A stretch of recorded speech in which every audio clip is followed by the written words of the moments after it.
में त्रिस्तरीय पंचायत चुनाव में बना ओबीसी आरक्षण के चुनाव नहीं कराने पर भाजपा कार्यालय पर रविवार को पत्रकार वार्ता आयोजित की गई, जिसमें सांसद शंकर लालवानी, भाजपा जिलाध्यक्ष डॉक्टर राजेश सोनकर, खाती समाज के पूर्व राष्ट्रीय अध्यक्ष सुभाष चौधरी सहित भाजपा के ओबीसी वर्ग पदाधिकारी मौजूद रहे। बीजेपी की संयुक्त प्रेस वार्ता में सांसद शंकर लालवानी ने बताया कि मध्य प्रदेश में त्रिस्तरीय पंचायत चुनाव में बना पिछड़ा वर्ग के चुनाव संपन्न करवाने का जो संकट उत्पन्न हुआ, उसमें कांग्रेस नेताओं की भूमिका रही है।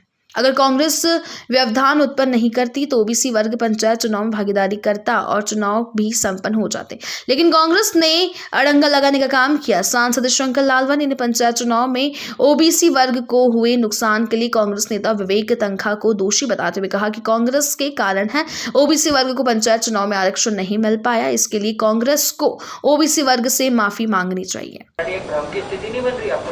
इसीलिए तो हम आपके बीच में है कि जो भ्रम की चीज स्थिति कांग्रेस पैदा कर रही है, अगर कांग्रेस पहले ही बता देती 51% ओबीसी है तो 27% हो जाता। वो 27% बढ़ता के 14% पे ले आई, इसीलिए स्थिति हुई ना। अगर वो विधानसभा में बता देती कि 51% है तो 27% आरक्षण हो जाता। उन्होंने बताया 27% और फिर कोर्ट ने 14% करा, तो ये धोखा दिया ना उनके साथ, ओबीसी वालों के साथ। यही तो हम बता रहे हैं लोगों को कि गलती कहाँ हुई, कौन कर रहा है, कौन गया सुप्रीम कोर्ट।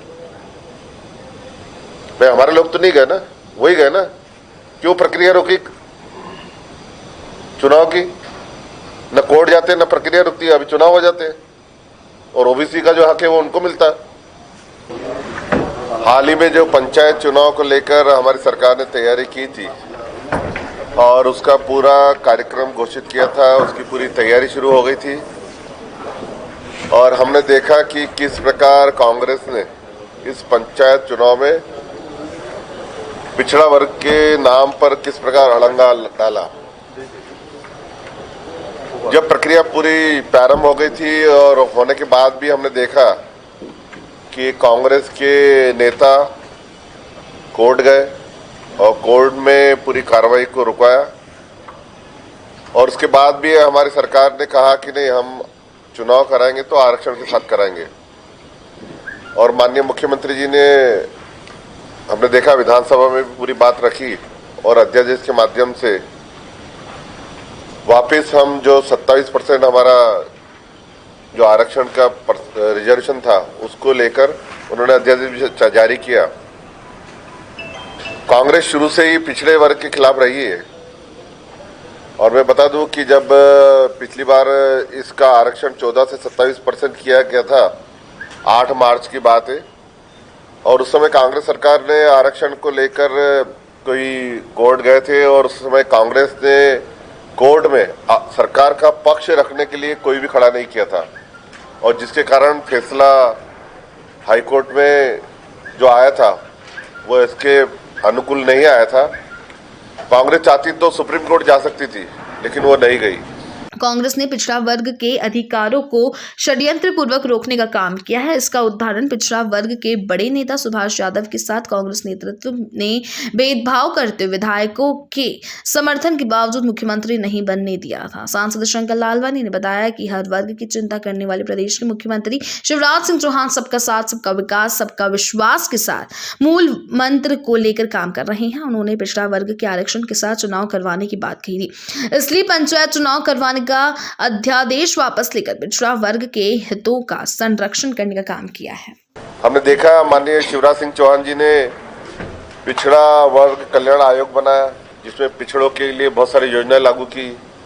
हमने हाल ही में देखा कि कल केंद्र सरकार ने ओबीसी में नीट का जो आरक्षण रहता है, बच्चों का परीक्षा का नीट का आरक्षण 27% वो रखा, 10% इकोनॉमिकल जो बैकवर्ड है उनके लिए रखा।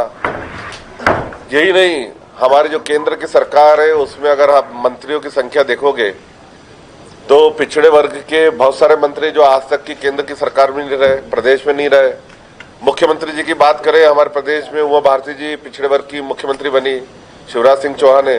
कांग्रेस ने कभी भी पिछड़ों को आगे नहीं किया, ये पिछड़ों के नाम से राजनीति करते रहे और जो प्रदेश की 51% आबादी है पिछड़ों की, उसके साथ उन्होंने हमेशा धोखा किया और इसी को लेकर आज पूरे प्रदेश में पत्रकार वार्ता ली जा रही है। जिस प्रकार कांग्रेस ने पिछड़ों के साथ धोखा किया, हम जनता के बीच में उसको ले जा रहे हैं। नहीं रख सकती थी? ये चुनाव टालने की आखिर नौबत क्यों आई? अगर उसी समय आप अपनी बात को ठीक से रखते तो शायद ये समस्या ही खड़ी नहीं होती। नहीं, मध्य प्रदेश सरकार ने अपनी बात पूरी दृढ़ता के साथ में न्यायालय के स्थिति में रखा और हमने, जैसा माननीय मुख्यमंत्री जी ने कहा था कि हम चाहे कुछ भी हो जाए ओबीसी समाज के बगैर पंचायत के चुनाव नहीं करवाएंगे। यहाँ पर कांग्रेस ने कहीं ना कहीं पूरी तरह से नेग्लिजेंसी किया या ओबीसी समाज के साथ में धोखा करने का काम किया। कांग्रेस ने जिस प्रकार से 27% आरक्षण की बात विधानसभा में रखी थी, उसी के कारण 14% आरक्षण सुप्रीम कोर्ट ने तय किया, क्योंकि किसी भी समाज को 100% आरक्षण नहीं मिलता है। अगर उन्होंने ईमानदारी से 51% विधानसभा के पटल पर रखा होता तो ओबीसी वर्ग को जितना आरक्षण मिलना चाहिए था उतना मिलता। ये बात बार बार हम प्रदेश सरकार बोलती रही है, प्रदेश सरकार ने उसको पक्ष भी रखा।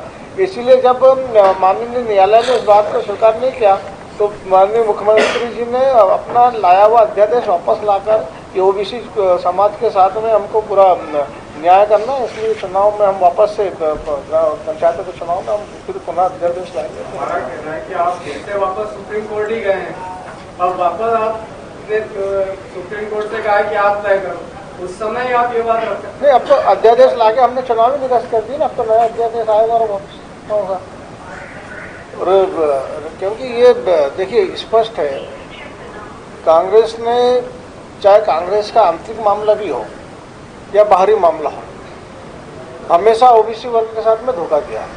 कांग्रेस के अंदर की अगर हम बात करें तो ऐसे उदाहरण है, हमारे पास ज्योतिरादित्य सिंधिया जी है जो उपेक्षा के कारण कांग्रेस छोड़ के उनको भारतीय जनता पार्टी में आना पड़ा। सुभाष यादव जी एक बहुत बड़ा नाम कांग्रेस के नेता रहे हैं। एक समय में 2004 में उनके पास में बहुत बड़ा संख्या बल था विधायकों का, उस समय उनको मुख्यमंत्री नहीं बनाते हुए साइड कर दिया गया। उसके बाद में सचिन पायलट एक हमारे सामने एक उदाहरण है, अरुण यादव एक उदाहरण है। हमेशा जब केंद्र प्रदेश में कांग्रेस की सरकार बनी थी उस समय भी कमलनाथ जी के मंत्रिमंडल में मात्र 5 ओबीसी वर्ग के नेताओं को मंत्री बनाया गया था, जबकि प्रदेश में भारतीय जनता पार्टी की सरकार में हमारे 9 ओबीसी वर्ग के मंत्री इस समय काम कर रहे हैं। राष्ट्रीय स्तर पर भी अगर हम बात करें तो माननीय प्रधानमंत्री जी ने पहली बार ओबीसी वर्ग आयोग को संवैधानिक दर्जा देने का काम किया।